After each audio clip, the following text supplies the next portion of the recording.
Bismillahirrahmanirrahim. Assalamualaikum warahmatullahi wabarakatuh. Anak-anakku yang Bapak banggakan, kita akan belajar tentang kedudukan titik, garis, dan bidang dalam ruang. Adapun tujuan pembelajaran, yang pertama, kalian bisa memahami konsep geometri ruang. Yang kedua, kalian bisa mengidentifikasi fakta pada jarak dalam ruang antara titik. Yang ketiga, kalian bisa mengidentifikasi fakta pada jarak dalam ruang titik ke garis. Dan yang keempat, kalian bisa mengidentifikasi fakta pada jarak dalam ruang titik ke bidang. Yang A adalah hubungan titik, garis, dan bidang. Melalui dua buah titik yang tidak berimpit, hanya ada satu garis lurus. Misal, pada gambar A, titik A dan titik C yaitu garis AC, atau titik F dan titik H membentuk garis FH. Selanjutnya, jika sebuah garis lurus mempunyai dua titik sekutu dengan bidang datar, maka garis terletak pada bidang. Misalnya, pada gambar A, garis AC terletak pada bidang ABCD karena titik A dan titik C merupakan titik persekutuan. Selanjutnya, melalui tiga buah titik yang tidak berimpit atau garis hanya ada satu bidang datar. Misalnya, pada gambar B, titik B, titik G, dan titik E membentuk bidang BGE. Melalui sebuah garis, misalnya EG, dan titik tidak pada garis, misalnya B, dapat dibuat satu bidang datar.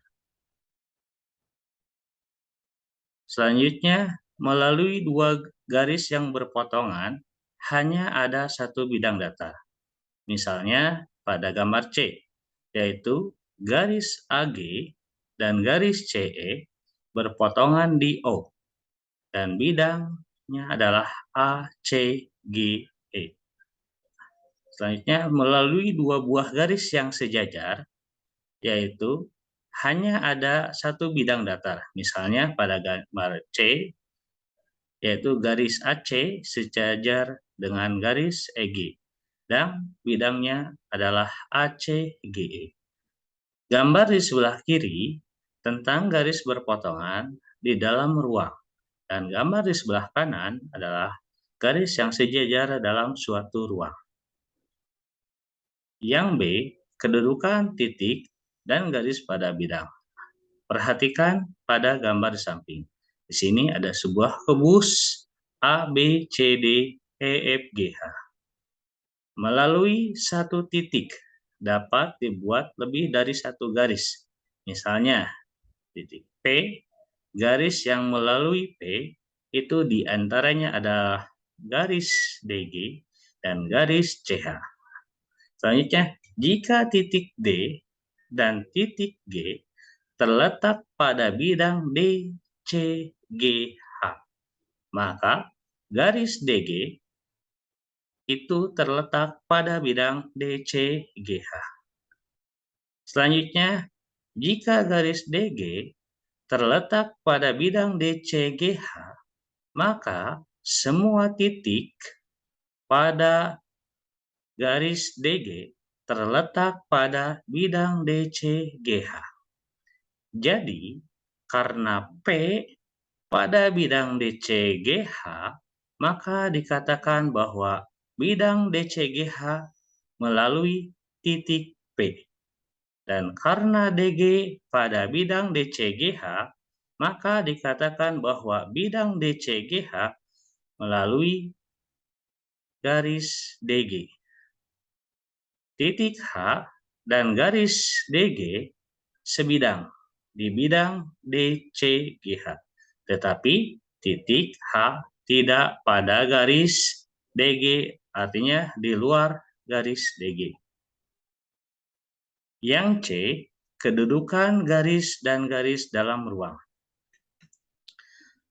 Pada gambar di bawah ini menjelaskan bahwa garis HB dan garis AG mempunyai titik persekutuan yaitu berpotongan di O, sehingga keduanya berada pada bidang yang sama yaitu ABGH.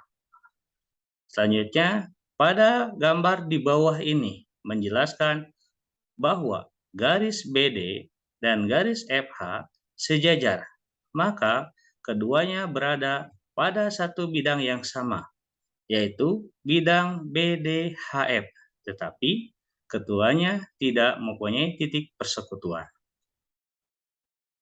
Yang D, kedudukan garis dan bidang dalam ruang. Pada gambar di samping menunjukkan titik C dan titik E di luar bidang BDHF. Titik O adalah titik persekutuan antara garis CE dan bidang BDHF. Titik O disebut titik potong antara garis CE dan bidang BDHF. Semua garis yang sejajar CE memotong bidang BDHF. Selanjutnya, pada gambar samping menunjukkan garis PQ memotong bidang ABCD di P. AC dan BD berpotongan di P dan keduanya pada bidang ABCD. AC tegak lurus PQ dan BD tegak lurus juga dengan PQ. Yang selanjutnya, pada gambar di samping menunjukkan garis AC pada bidang ABCD atau garis AC berimpit dengan bidang ABCD. Garis EG dan garis AC sejajar dengan bidang ABCD. Maka jarak garis EG ke bidang ABCD diwakili oleh garis EG dengan AC yaitu EA atau CG. Yang E, kedudukan bidang dan bidang. Gambar di atas menunjukkan dua bidang berpotongan. Garis BD adalah garis potong antara bidang ABCD dan bidang BDH. BD pada ABCD dan BD pada BDHF. Garis BD disebut garis persekutuan atau garis tumpuan. Garis PQ adalah garis persekutuan tumpuan bidang ACGE dan bidang BDHF. Maka kedua bidang ACGE dan bidang BDHF ini saling berpotongan. Itu materi yang disampaikan. Adapun latihan mandiri ada 3 buah kasus masalah. Yang pertama, coba kalian di sini ada sebuah kubus ABCD, EFGH.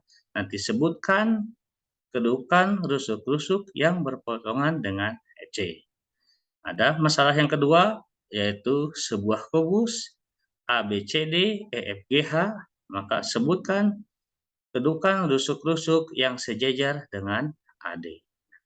Yang masalah ketiga adalah sebuah kubus ABCD, EFGH. Sebutkan kedudukan rusuk-rusuk yang bersilangan dengan BF. Nanti coba kalian kerjakan dengan sebaik-baiknya. Setelah itu kalian coba kirimkan ke grup WA yang telah dibuat. Dan apabila ada yang perlu ditanyakan, maka silakan nanti di chat di grup. Setelah kalian belajar, semoga kalian menjadi pelajar Pancasila, di mana kalian bisa beriman, bertakwa kepada Tuhan Yang Maha Esa dan berakhlak mulia. Kedua, kalian bisa mandiri. Yang ketiga, kalian bisa bernalar kritis. Yang keempat, kalian bisa berkebinakaan global. Yang kelima, kalian bisa bergotong royong. Dan keenam, kalian kreatif. Mungkin terima kasih. Mungkin yang itu Bapak bisa sampaikan. Wabillahi taufiq wal hidayah. Wassalamualaikum warahmatullahi wabarakatuh.